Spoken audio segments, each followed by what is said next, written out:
내란의 핵심적인 역할을 한 민간인 노상원, 부정선거 의혹을 사실로 만들기 위해 폭력적인 방법으로 이 체포한 대상자들의 진술을 유도 및 조작을 하고, 덧붙여 중앙선거 여론조사 심의위원회, 줄여서 여심의위원과 직원들까지 대거 체포를 해가지고는 이 선거 결과뿐 아니라 야당에게 유리하게 나왔던 이 여론조사 결과도 이거 모두 조작됐다 라는 식으로 판을 키우려고 했던 것이 확인됐습니다.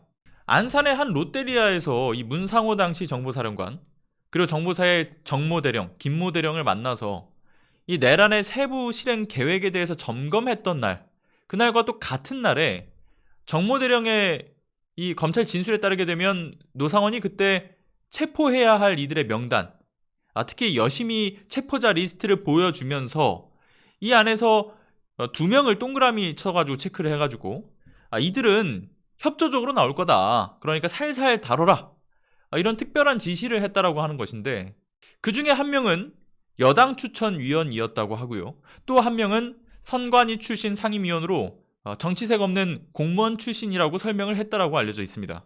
그런데 이들에 대한 체포 계획, 지난해 10월쯤부터 부정선거 입증 목적의 선관위 여심이 직원 30여 명에 대한 체포를 준비를 하면서 선관위 전산실 직원은 5명, 그리고 정보보호 관련된 직원은 2명, 그리고 이제 앞서 말씀드렸던 여심이 위원과 그 직원 23명이 그 대상이었다라는 것인데, 그 정보사 관계자들의 복수의 진술에 따르게 되면 노상원은 이들이 선거를 조작한 사람들이니까 이 체포할 때 반발을 할 경우에 물리적 포박 및 어떤 감시로 겁을 줘라, 그리고 위협할 용도로 망치 등을 소지해라, 이런 것을 지시했다라고도 알려졌죠.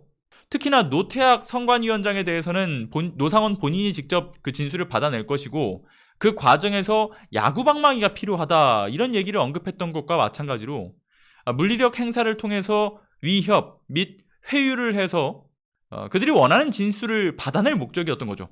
그런데 말입니다, 노상원이 어떻게 이렇게 내란 전반에 있어서 군을 움직이는데 큰 역할을 행사할 수 있었을까요?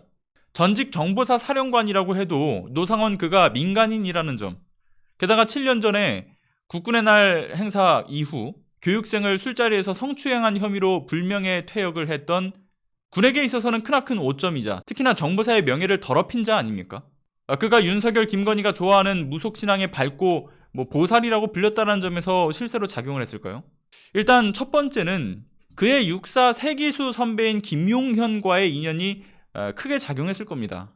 과거 같은 근무지에서 함께 이제 했던 2차례 인연이 있는 데다가 그 군 관계자들의 주장에 따르게 되면 김용현이 과거부터 노상원을 정말 아주 깊게 신임을 해왔다, 이러한 증언도 이미 곳곳에서 나온 바가 있었죠.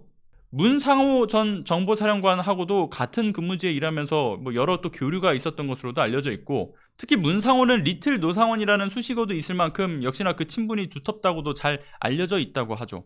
이러니 김용현 입장에서는 일단 정보사의 업무 특성, 그리고 그 노하우가 내란의 획책 과정에서 필요했을 테고요. 왜냐하면 이제 정보사가 다른 부대에 비해서 상명하복의 체계가 더 끈끈한 면도 있고 거친 측면도 있고, 그리고 이제 특수임무를 부여받는 곳이다 보니까 이 계엄의 별동대로서 최적의 조건이었을 테니까요. 게다가 자신과의 어떤 친분을 두고 보더라도, 그리고 이제 불명예 퇴직해서 과거의 영광에 배고픈 상황에 있던 아주 간절한 노상원이 이용하기에도 용이했을 겁니다. 그러니 김용현이 내란의 획책 과정에서 정보사 장교들에게 노상원의 말을 따르라, 이런 얘기까지 이어지는 것이라고 보여지고요. 사실 근데 여기 하나 더 이제 있다라고 한다면, 김용현뿐 아니라 윤석열이 노상원을 이뻐할 수밖에 없었던 두 번째 이유가 하나 더 있죠. 윤석열, 김용현 등의 지시에 따라서 부정선거에 대한 조사를 지시받았던 여인영 전 방첩사령관, 그의 진술에 따르게 되면 자신이 이제 부하들한테 이제 이걸 알아봐라 라고 지시를 하긴 했는데, 그렇게 이제 취합된 정보들을 가지고 와서 그걸 딱 보건대 이거 좀 너무나 객관성이 결여되어 있구나, 이거 굉장히 무리한 의혹이구나 라고 판단을 했던 거고, 그래서 이걸 무리한 의혹이다 라고 그대로 윗선인 윤석열, 김용현에게 보고를 했다라는 거 아닙니까?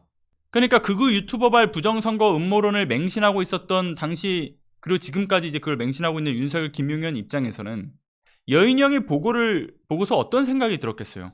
야, 얘 제대로 조사 한 번 안 했겠네, 일 처리를 똑바로 지금 못하고 있구나, 뭐 이런 생각을 하지 않았겠습니까?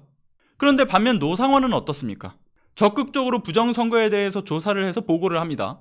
그래서 정보사의 그 정대령의 진술에 따르게 되면 지난해 11월에는 노상원이 이제 자신에게 부정선거 자료 요약 지시를 하면서 그 극우 유튜버 영상 한 3-4개를 보내줬다라는 거예요. 그래서 그걸 받고서 이제 임무를 이행했다라는 진술을 하기도 했고, 뭐 그 밖에 이제 복수의 정보사 군인들 역시도 관련된 지시를 받았다라고 진술을 했다라고 하죠.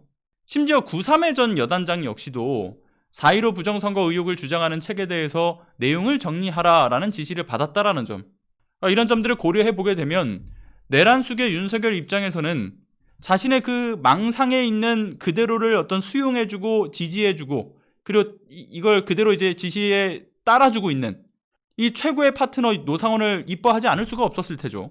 무엇보다 뭐 이제 무속적인 부분에서도 상당히 마음에 들었을 테고요. 결국에는 그런 윗선의 지지하에 민간인 신분에서 군 장성을 통솔하기에 이르는 이 군 비선 실세가 된 것 아니겠습니까? 그런데 그런 윗선의 지지는 뭐 그렇다고 해도요, 군 장성들이 불명예 퇴직한 민간인 노상원의 지시를 충성을 다하는 데 있어서 그 결속력은 좀 떨어질 수밖에 없었지 않겠습니까? 뭐 무시할 수도 있었겠죠. 그러나 이 결속력을 끌어올려주는 노상원의 전략이 또 있었지 않습니까? 그게 최근에 밝혀졌던 인사를 믿기로 한 충성심 형성입니다. 비상겸 당시에 노상원의 지시로 이 선관위 직원들의 체포 임무를 부여받았던 정보사 김봉규 대령은 지난해 8월쯤 노상원이 진급을 시켜주겠다고 2천만 원을 요구해서 이를 건넸다, 이런 진술을 하기도 했었고요. 9.3회 이 기갑 여단장 역시도 마찬가지의 요구를 받고 500만 원을 준 사실을 진술하기도 했었죠. 그리고 내란 당시에 정보사 사령관이었던 문상호도 마찬가지입니다. 문상호의 경우에는 정보사 내부의 그 고위직 참모와 멱살을 잡고 싸우면서 이게 소송전까지 갔고요. 그리고 그 과정에서 이 둘이 소송하는 그 과정에 정보사의 어떤 내부 기밀들이 대거 유출되는 사건이 발생을 하면서 결국 문상호의 경질 얘기까지 거론이 된 바 있었습니다. 그때 이제 저 문상호도 불명예 퇴직을 하겠구나 라고 이제 내부에서는 모두 그렇게 평가를 하고 있었던 건데, 이 문상호를 구해준 게 바로 노상원을 통해서 윤석열을 움직인 데 있다, 이런 얘기도 나온 바 있었습니다. 특히나 당시 국방부 장관이던 신원식이 문상호를 경질하려고 하니까 결국에는 신원식이 내쳐지면서 안보실장으로 가고, 그리고 나서 이 김용현이 국방부 장관으로 올라섰다, 이런 일화도 굉장히 유명하죠. 즉 군 내부에서 노상원을 통한 진급 욕심과 더불어서 반대로 또 이제 인사에 대한 불이익을 우려하는 얘기들이 빠르게 번질 수밖에 없었을 테니까 이 노상원을 따르면서 충성을 맹세했던 것 아니겠습니까? 자, 그런데 그렇다면 노상원이 그럼 충성을 맹세한 이유에는 또 어떤 이유가 있을까? 이것도 좀 살펴볼 필요가 있겠죠. 저는 2가지가 있었을 거라고 봅니다. 일단 첫 번째는 앞서 말씀드린 그 과거의 영광이 그립고 배고픈 노상원이 성범죄로 인해서 군복을 벗었던 본인이지만 다시 이제 김용현, 윤석열을 통해서 권력을 쟁취하고자 했던 그 그릇된 욕심에서 비롯된 것이 하나 있을 테고요.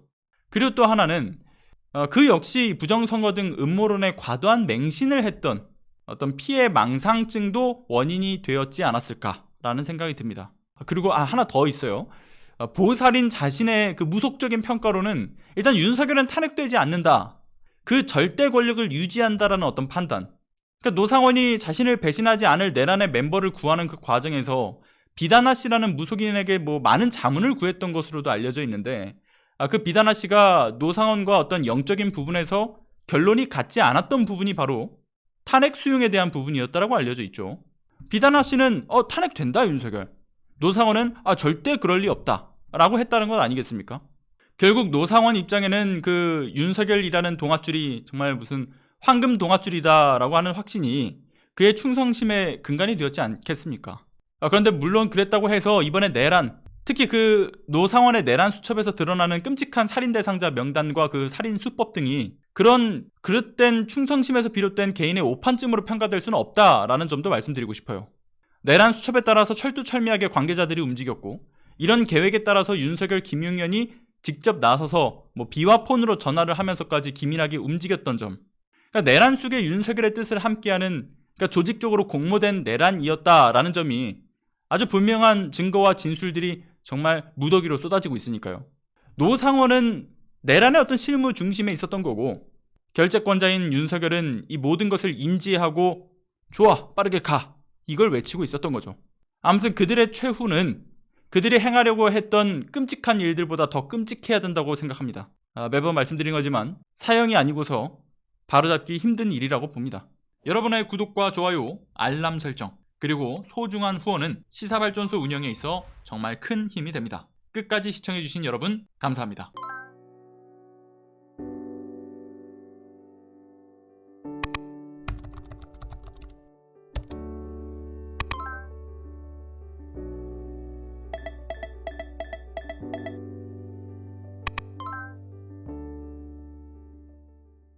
안녕하세요. 시사발전소 소장 한지입니다. 시사발전소는 진실을 찾는 민주언론으로서의 역할을 다하기 위해서 다양한 방법으로 활동을 이어나가고 있습니다.